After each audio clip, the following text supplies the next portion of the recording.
보시면 오늘 이제 강연은 이제 자본주의에 대한 이야기를 할 건데요. 아니 생뚱맞게 무슨 자본주의? 이렇게 생각을 하실 수도 있어요. 근데 우리가 기후변화 얘기를 하면서 막 석탄도 많이 쓰고 그러면서 이산화탄소가 많이 생기고 이런 이야기들을 했잖아요. 근데 그 주 원인이 자본주의예요. 근데 이 자본주의가 기후변화나 해양 환경에 사회 시스템적으로 이야기를 해보는 시간을 가질 거고요. 해양 환경 변화에 어떤 영향을 미쳤는지, 그리고 이 자본주의 개발이라는 게 실질적으로 우리 어촌에 어떤 영향을 미쳤는지, 내수면 어업이라는 그 낙동강 인근에 하는 어업에 대해서 이야기를 해보도록 하겠습니다. 그리고 맨 마지막에 우리가 정말 지속 가능한 개발이 아니라 지속 가능한 어업이 가능할까? 그렇게 하려면 어떻게 해야 될까? 그런 이야기들을 해보는 시간을 그 남해안 죽방염이라는 국가 중요 어업 유산을 통해서 이야기를 해보도록 하겠습니다. 이렇게 에너지원이 많이 필요하다 보니까 이 자본주의가 세계화되면서 우리가 소비를 위한 많은 물품을 끝없이 생산하다 보니까 지구 생태계가 파괴되고 있는 게 가장 큰 문제고요. 얼마 전에 김재영 PD님 왔다 가셨는데 아마존의 눈물 보셨나요? 아마존의 눈물 보면 우리가 그 필요한 목재를 위해서 아마존에 있는 산림에 있는 목재들을 마구 훼손하고 거기에 살고 있는 동물들이 서식지를 자꾸 잃어가고 있잖아요. 이제 이게 굉장히 단순한 문제가 아니고 1970년 이후에 척추 동물의 60% 이상이 자연 서식지에서 사라졌다고 합니다. 그리고 서식지가 파괴되면서 포유류종의 수도 굉장히 급감하고 있는데 일부 과학자들은 이 과정을 생물학적 전멸이라고 부르고 있습니다. 그래서 우리는 1000만 년 만에 지구에서 종이 가장 급격하게 멸종하고 있는 사태를 목도를 하고 있습니다. 이런 일들이 지금 끊임없이 환경 변화 때문에 일어나고 있는데 그 책임은 선진국에 있으나 그것에 피해를 받는 거는 가난한 나라들에. 왜냐하면 이 나라들은 대부분 농사를 짓고 살고 있는데 끝없이 홍수가 오니까 잠겨버리면 그 막을 기술들이 굉장히 부족한 거예요. 그래서 1961년부터 2010년에 지구온난화 때문에 최빈국의 1인당 자산이 40%까지 감소를 했다고 합니다. 그래서 환경단체들은 앞으로 몇십 년간 기후변화 때문에 기후로 고통받는 사람들의 수가 10에서 20% 증가할 것으로 내다보고 있고 2050년까지 세계 인구의 약 20%에 해당하는 17억 명의 사람들이 기후변화 때문에 식량 부족으로 고통을 겪을 것으로 예상을 하고 있습니다. 그래서 산업혁명과 자본주의가 우리에게 우리 그 칡뿌리 끌고 먹던 그 살던 가난에서 벗어나게 해줬지만 우리에게 다시 빈곤을 주려고 준비를 하고 있습니다. 올라가면 또 와도 돼. 내 이럴 때만 안 그래. 뭐 이거 그처럼 또 세척 작업할 때 그럴 때는 내가 바빠 안 되지만. 와. 쫙 빠져나올 것 같은데? 어마무시하다, 어마무시. 갈 때 이거는 얼마? 뭐 더 많이 들어오죠? 1번이라 더 그러죠? 아, 더 심하지. 아, 1번.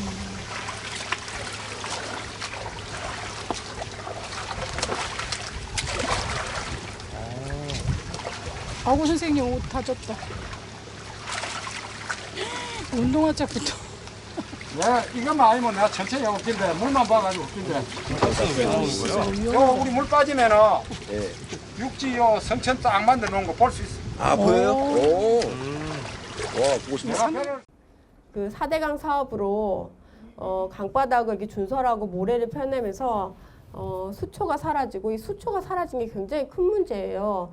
왜냐하면 그 낙동강 앞에는 수초가 진짜 많았었거든요. 수초가 있어야지 뭐 제철도 좀 이렇게 비빌 언덕도 있고 애기 새끼들이 그리고 특히 물고기가 산란할 때 수초로 이렇게 비벼가지고 산란하는 습성들이 있거든요. 근데 그거를 이제 그 준설 작업하면서 다 걷어내버리니까 수초가 사라져가지고 어종이 씨가 마르는 현상이 나타나기 시작합니다.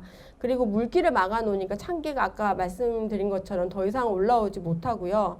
그다음에 붕어, 잉어 이런 물고기들 비늘이 있는 생선들이 개양병이 걸려가지고 못 파는 이런 현상들이 나타나고 있다고 합니다.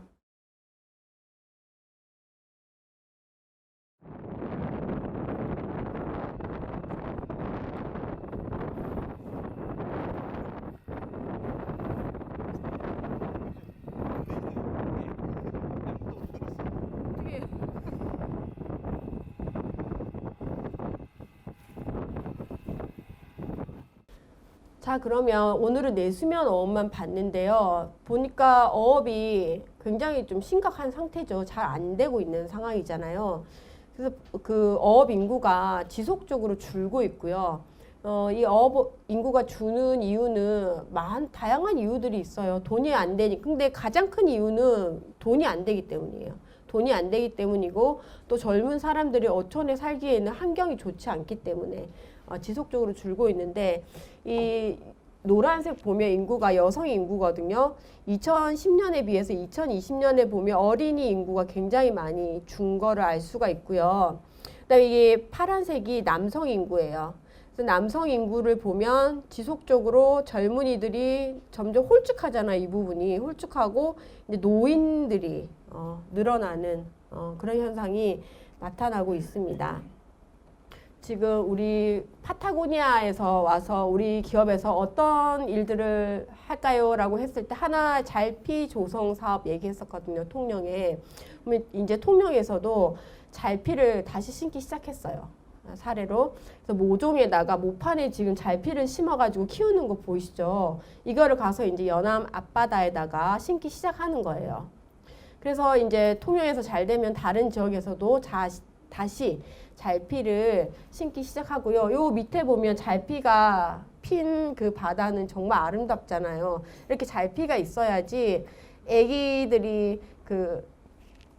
고기들이 숨을 곳이 있고 그 다음에 그 물고기들이 산란할 때 비벼가지고 이 서식처를 쓸 수 있는 그런 환경이 조성되는 거예요. 그래서 가덕도에 가서 물어보면 이 잘피가 없어져가지고 물고기들이 한 절반 정도 이렇게 없어졌대요. 그래서 조금 더 먼 바다로 가서 잡아야 되는 현상이 나타나고 조금 더 먼 바다로 나가면 기름을 그만큼 많이 사용하는 거잖아요. 그러면 우리가 얘기하는 그 탄소 저감 어업은 불가능한 거예요. 그래서 이러한 작업들을 하고 있습니다. 그리고 세계적으로 지금 하고 있는 움직임 중에 뭐가 있냐 그러면 국가중요어업유산이라는 게 있어요. 이 국가중요어업유산이라는 거는 우리 조상 때부터 해온 어업인데 친환경적인 어법이고 당연하죠. 그때는 조선시대에 무슨 동력이 있어요. 기름이 있어요. 뭐가 있어요. 친환경적인 어법을 하면서 100년 이상의 역사를 가지고 지금도 전승하고 있는 어업을 국가중요어업유산이라고 합니다. 그럼 보면 제1호가 해녀어업이고요. 아시잖아요. 해녀는 뭐 다른 거 없잖아요. 예전에는 그냥 한복 하나 입고 바다에 들어갔는데 요즘 좀 추우니까 좀 이게 발달돼서 고무옷 입고 들어가는 차이가 있고요. 그 다음에 제2호가 보송 뻘배 어업입니다. 이 뻘배 어업으로 주로 채취하는 거는 선생님들이 굉장히 좋아하는 꼬막을 채취를 해요. 그래서 이 물때가 빠지면 어머니들이 이 뻘배를 밀고 이제 꼬막을 채취해서 여기 다라이 같은 게 있는데 다라이에 이제 담거든요. 이게 뭐 동력이 있거나 그런 건 아니에요. 밀면서 가요. 근데 저 인터뷰하면서 너무 슬펐던 이야기가 이게 이제 초보들은 물때를 잘 모르잖아요. 그래서 물이 갑자기 확 들어오면 이 뻘배 자체가 간이 되기도 한다는 그런 얘기들을 하시더라고요. 어머니들이 이제 채취를 하면서. 그리고 우리가 이걸 전문 용어로 맨손 어업이라고 해요. 맨손으로 어업을 하니까. 제3호가 죽방령 어업이고요. 이거는 이제 제가 이야기를 하도록 하겠습니다. 이번에 조사한 거고요. 제4호가 신안갯벌 천일연어인데 이거 뭐 한번 보러 가신 적 있나요? 이게 그 소금 밭을 해가지고 말리는 거잖아요. 근데 동해안에는 이렇게 소금을 채취하지 않았어요. 어떻게 했냐면 동해안에는 바닷물을 퍼가지고 끓여가지고 만든 토염을 했어요. 동해안에는. 그래서 이런 소금 만드는 법이 퍼지기 시작한 거는 일제강점기부터입니다. 밭으로 해서 소금을 만드는 거는. 그다음에 여기는 완도의 김양십이고, 그다음에 6호는 무안 갯벌 낚시, 맨손으로 이렇게 막 낙지 이렇게 들어 올리니까 이제 오염이랑 상관이 없는 거죠. 그다음에 제 7호가 이 우리 부산에서 사라진 제첩 잡이. 이제 그 풍선배를 조그만한 그 배를 이렇게 타기도 하고 아니면 맨손으로 해서 이제 제첩을 채취하는 거고요. 그다음에 8호가 통영에서 돌미역. 우리가 돌미역을 주로 사시나요? 양식 미역을 사시나요, 선생님들? 양식 미역이 싸잖아요, 그죠? 근데 돌미역은 왜 안 사시나요? 맞아요. 왜 비쌀까요? 돌에서 항물이 들어올 때 해녀들이 가서 막 닦아요. 바위를 닦으면 그 항물에 씨가 있거든요. 씨가 바위에 딱 붙어가지고 자라요. 자라면 그냥 냅둬도 자라요, 얘가. 그거를 이제 해녀들이 가서 낫으로 채취를 해오는 건데 인력이 많이 들어요. 근데 양식은 어떻게 하냐 그러면 이 줄 있잖아요. 플라스틱 줄에 그 새끼 미역을 이렇게 간격대로 이렇게 달아요. 그래서 쭉 일렬로 해서 바다에 놔두면 그냥 알아서 자라요, 얘도. 그러니까 어느 게 더 많이 대량 생산 입장에서는 양식 미역이 굉장히 편하잖아요. 그러니까 가격도 싸고 뭐 질은 모르겠어요. 그렇다고 합니다. 그다음에 제 8호는 돌각 이 떼배라고 해서 동해안 전통배인데요. 그 어떻게 배에 뭐 있나요?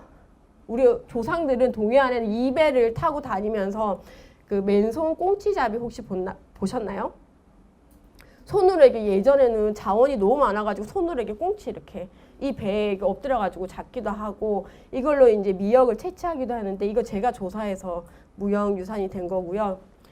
그 다음에 봄소 천일염업이 있고 11호가 그 흑산도의 홍어잡이인데요. 이 홍어가 왜 이렇게 유명하냐 그러면 미끼를 쓰지 않습니다. 홍어잡이를 하는데. 그래서 미끼 자체가 환경 오염을 굉장히 일으키거든요.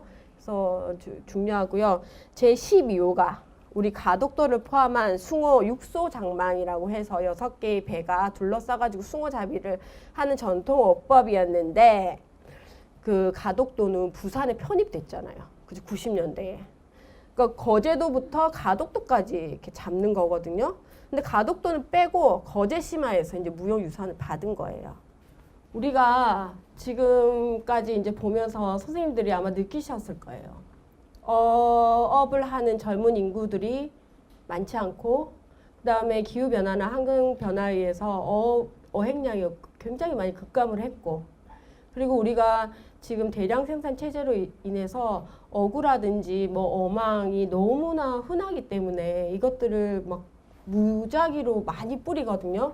그러니까 그것들이 이제 바다 쓰레기가 또 많이 되고 자원들을 죽이고 이런 악순환들이 지금 계속 되고 있는 그런 상황에서 이런 국가 지정 어업 유산이 그 한국뿐만 아니라 세계적으로 원래 하던 그 전통 어법으로 친환경적인 어법들을 계속 지정하고 보호하고 어떻게 하면 우리가 이것들을 좀 지속 가능하게 개발을 해가지고 계속 사용할 수 있을까에 대해서 고민을 하고 있어요. 그런 어업이 우리가 지금 12호까지 이제 지정이 된 거고 방금 보신 것처럼 죽방령 같은 경우에는 지금 설치 자체는 불가능하지만 이게 유자망에 비해서 굉장히 소득이 떨어지거나 우리가 그걸 자급자족할 수 없거나 그런 건 아니에요. 또 전통어업 방식이. 그래서 지금부터 우리가 지속 가능한 개발 빼고 사실 개발을 자꾸 찾아가다 보면 이게 한계가 있거든요. 그러니까 지속 가능한 어업을 하기 위해서는 우리가 어떻게 해야 될까를 선생님께서 1강부터 들은 그 내용들 어종이 어떻게 변화하고 그 민간에서 그 환경 보호를 하기 위해서 어떻게 움직이고 또 이제 조직체 뭐 기업에서 어떻게 후원하고 어민들의 삶은 어떤데 우리가 좀 어떻게 도와줘야지 우리가 이 지속 가능한 어업을 해서 지금 자본주의가 확산되면서 기후 변화가 많이 나고 그래서 홍수나 이런 기후 변화 때문에 그 식량 생산 능력이 굉장히 감소하고 있어요.